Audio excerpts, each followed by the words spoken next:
കേരളത്തിൽ പോലും ആൾക്കാർ അതിനെ കാണുന്നത് എങ്ങനെയാണ്? ഇത്രയും പീക്കിൽ എത്തിക്കഴിഞ്ഞിട്ട് പോലും നമ്മൾ BJP അങ്ങനെയാണ് എന്ന് കാണുകയാണല്ലോ. ആരതിൻ്റെ ഇരകൾ? അപ്പോൾ അവിടെ ജീവിക്കുന്ന ഒരു മുസ്ലിം മനുഷ്യനെ സംബന്ധിച്ച് അയാളുടെ ഒരു ഫീൽ എന്താണ്? നമ്മളെപ്പോഴും വിചാരിക്കുന്നതാണ്, ഒരു ഭരണകൂടം എന്ന് പറഞ്ഞാൽ ആ ഭരണകൂടം രൂപീകൃതമായി കഴിഞ്ഞാൽ നമ്മളെല്ലാവരും ഒരുപോലെ കാണും, നമ്മുടെ ജീവനും സ്വത്തിനും സംരക്ഷണം നൽകും, നമുക്ക് നീതി ഉറപ്പാക്കി തരും, ഭരണഘടനാപരമായ വാല്യൂസ് നമുക്ക് എല്ലാവർക്കും അർഹതപ്പെട്ട എന്നല്ല വിചാരിച്ചാലേ നമ്മൾ ജീവിക്കുന്നത്.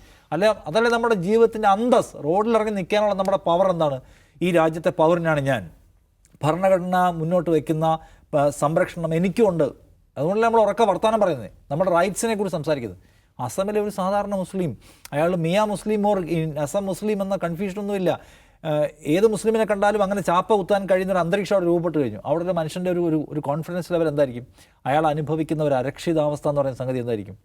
അതാണ് നമ്മളിപ്പം റോഹിംഗ്യൻസിൻ്റെ കാര്യം പറഞ്ഞ പോലെ തെരുവിലിറങ്ങി നിൽക്കപ്പെടുന്ന മനുഷ്യന്, വിലാസമില്ലാത്ത മനുഷ്യർ, ആരും ചോദിക്കാനില്ലാത്ത മനുഷ്യർ. ഞാൻ പറഞ്ഞത് ബംഗ്ലാദേശിൽ നിന്ന് വന്നിട്ടുള്ളവരെ കുറിച്ച് മാത്രമല്ല, അവിടെ ഉള്ളവരടക്കം എല്ലാവരെയും കൂട്ടിയാണല്ലോ ഈ ചാപ്പ അങ്ങോട്ട് അടിക്കുന്നത്. അപ്പോൾ അവരനുഭവിക്കുന്ന അരക്ഷിത ബോധവും അവർക്ക് ഏൽപ്പിക്കുന്ന അന്തസ്സിന് ഏൽക്കുന്ന മുറിവും അവരനുഭവിക്കുന്ന പീഡയും അത് ഇന്ത്യയുടെ മുറിവാണ്. അത് മനസ്സിലാക്കാനുള്ള ബാധ്യത ഭരണഘടനയുടെ തലതൊട്ടപ്പന്മാർ, കസ്റ്റോഡിയൻ എന്ന് അവകാശപ്പെടുന്ന സുപ്രീം കോടതിക്ക് അറ്റ്ലീസ്റ്റ് ഉണ്ടെന്നാണ് ഞാൻ പറയുക.